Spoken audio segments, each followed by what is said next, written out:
In most relationships, it's never 50-50. Make the wedding about you guys. We always make sure to just prioritize together time.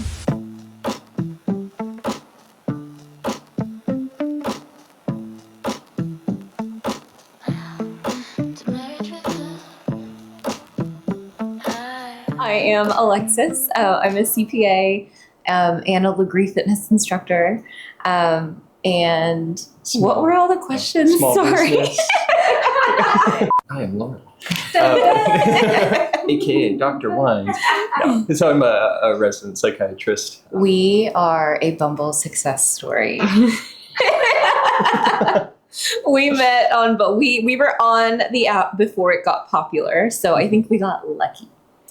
We're the Bumble hipsters. We're the Bumble the OGs. hipsters, yeah. After, it was like our second date, we did First Friday downtown. Yeah. And we ran into so many people that we both knew. Like, I actually knew his childhood friends before I met him. But you guys had never We really had never ran met. into each But it No. kind of, we knew so many people. Yeah. It was probably a matter of time before we met. Can you guys tell me how marriage has changed you guys individually while still being able to like grow together as a partnership? We both have our own like hobbies. So we have things that we do together and we have things that we do apart. And same with friends. We have friends that we'll hang out with together. We have our friends that we hang out with separately. So it's pretty easy to make sure that we maintain our individuality. We always make sure to just prioritize together time, even if it's just like watching a TV show or cooking together or eating meals together.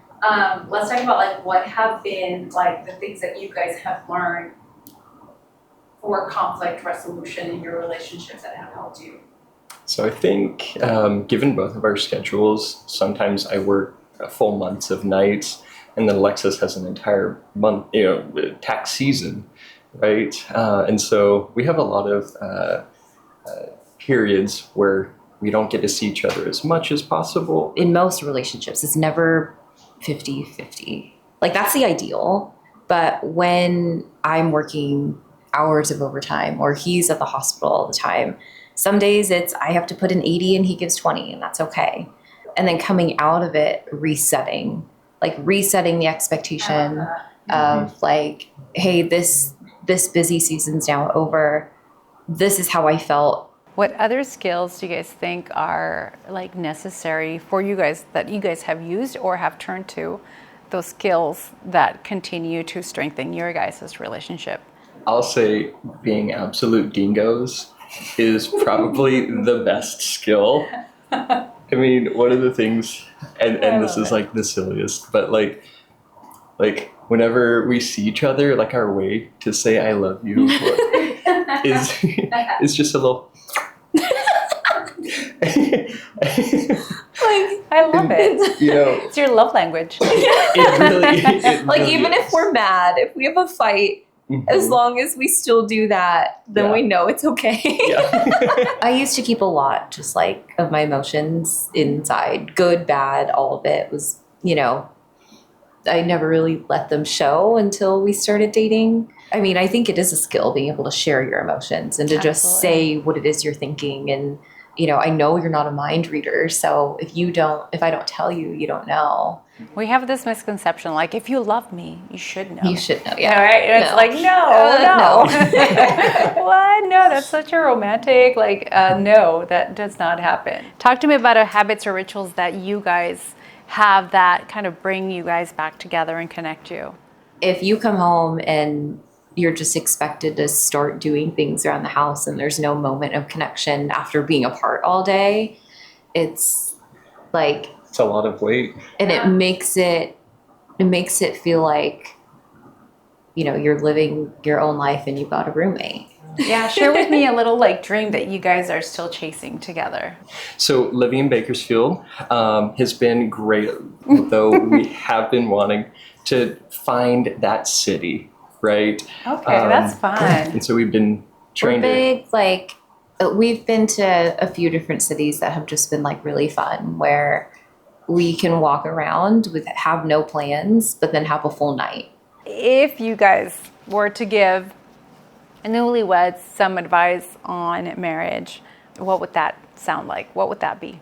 Make the wedding about you guys and prioritize what you care about, to make it a personal, not to make it the what you want social media to see.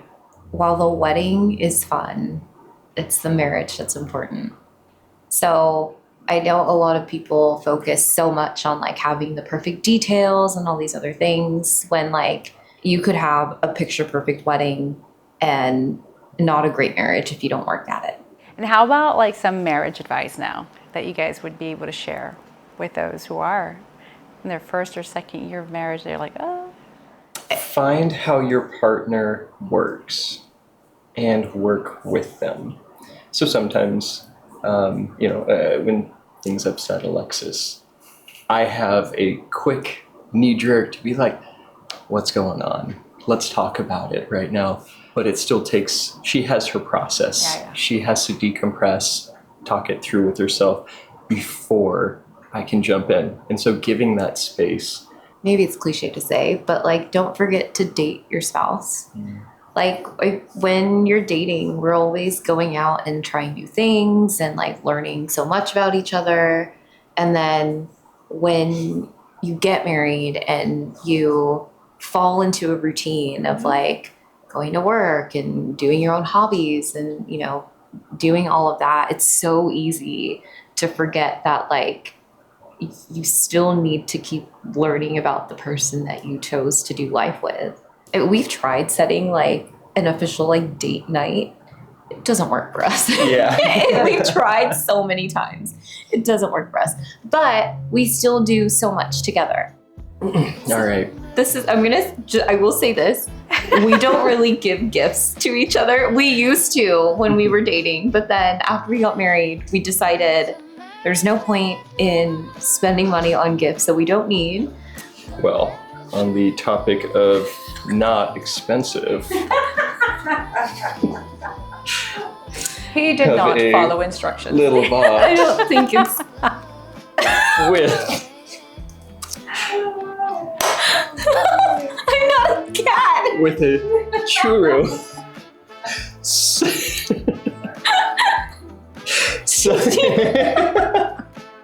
So we recently became impromptu foster parents to some kittens who gave birth in our water closet, and we've been trying to develop the trust and then get them all taken care of at the vet and all that. But one of their favorite treats is the churro. That is so funny. And I hope that we can feed them their favorite snack. Thank you. love it. You're welcome. When we first started dating, it's not wrapped, so don't look. Okay. Yeah, there you go. He would always have like a square of dark chocolate with him, like always. He has no sweet tooth except for that. So I got you just a little salty dark chocolate bar. Start the tradition again. Yeah. Anything less than 70, it's weight 70% cacao. There you go. I know. That's Those are the it's, ones I love too. Yeah. Yep, I love it. Thank you. Oh, beautiful.